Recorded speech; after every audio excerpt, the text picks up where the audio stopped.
You're probably wondering why I haven't posted in a while. Well, the answer is because of two words. Game Jam. So a game jam is like a competition where you have a set amount of days or hours or even months or weeks to make a game.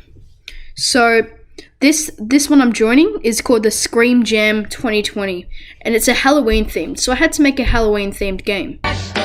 He did the Monster Mash. The Monster Mash. It was a graveyard. So what other way would I start making a game? Brainstorming, of course. So I used a pen and paper, and I scribbled some words down, and I came to a conclusion. I want to make a game that is horror. So yeah. Let me walk you through my thought process right here.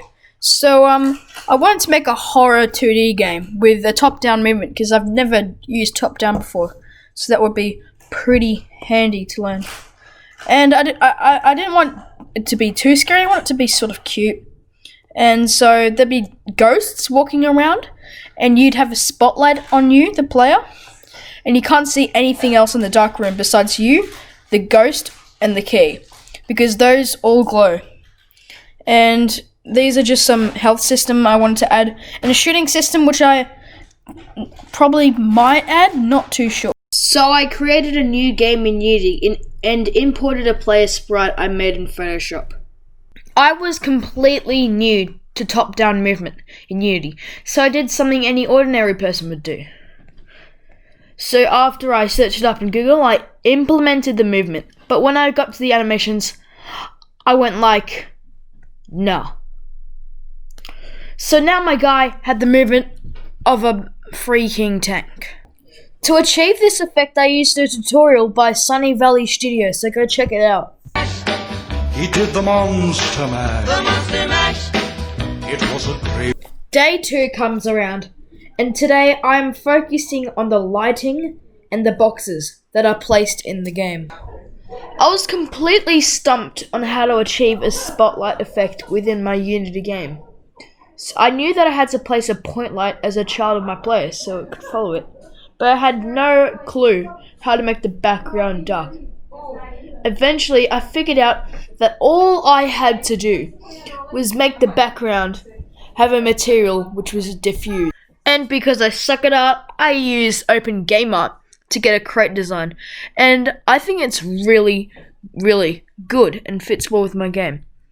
So here it is in the game, and it kind of fits it a lot. It gives it more of a haunted house aesthetic, so yeah. He did the Monster Mash. The Monster Mash. It was a graveyard smash. He did the mash. It's finally Friday, and today I did some progress done, I guess.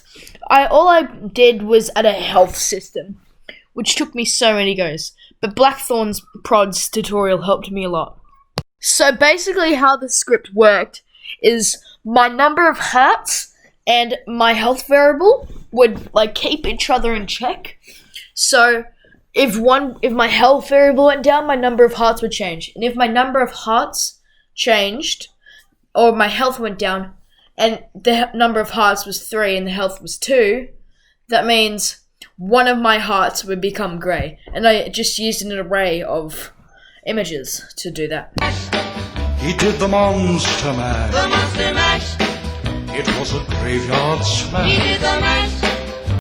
So now it's the weekend. And the best thing about the weekend is no school. So you know what that means? More time to do game dev. So for Saturday, what I did was add a damage system, and I had a ghost that would patrol around some certain areas depending on a game object. So how the damage worked was it still needed a collision to lower my health. But the thing is, it wasn't like Rally Run. It didn't just automatically reload the scene whenever I got hit. It just reduced my health stat, which is the health variable I set in my last script. So, and I also in my health script, I made it so if my health equaled 0, then I would have to reload the scene and restart. So now for my actual enemy patrolling. So I didn't really need to learn much on this one because I'm practically an expert at AI already. So, yeah, very cool. So basically how this script worked is that my ghost, or the game object I choose, would patrol from two arrays, transform arrays, the positions of two or more game objects. So it'd move from place to place. So if it was 2 and it was on right to left, it would go right to left in a line way. But if it was 3, it'd go in a triangle way, or any way you want it to go. So that's basically where it went. It was forced to go those directions. He did the Monster Mash. The Monster Mash. It was a graveyard He smash. did the mash. Now guess what day it is? Sunday. Lazy Sunday. But ironically, I wasn't lazy on Lazy Sunday, because I had a game jam coming up. So today, I added the main components that I needed for unlocking a level. That was the keys and the doors. And I also, when you unlocked the door, there would be a screen, and you could go next level or go back to main menu. Oh, I added a main menu. So getting a key to unlock a door to the next level was a completely new mechanic to me. So I searched up on YouTube how to do this, and I got a good tutorial by Games Plus James on how to make a key follow you and make you go into the door. So I used his script, and it worked just like this.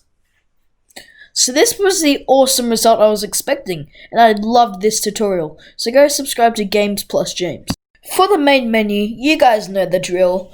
All you need to do is just go like, add images, add text, and add buttons, make script, do stuff, and connect it to buttons, and you have main menu. Very cool. He did the Monster Mash. The Monster Mash. It was a graveyard He smash. did the mash. So these days were super duper duper boring. They were basically like make more levels.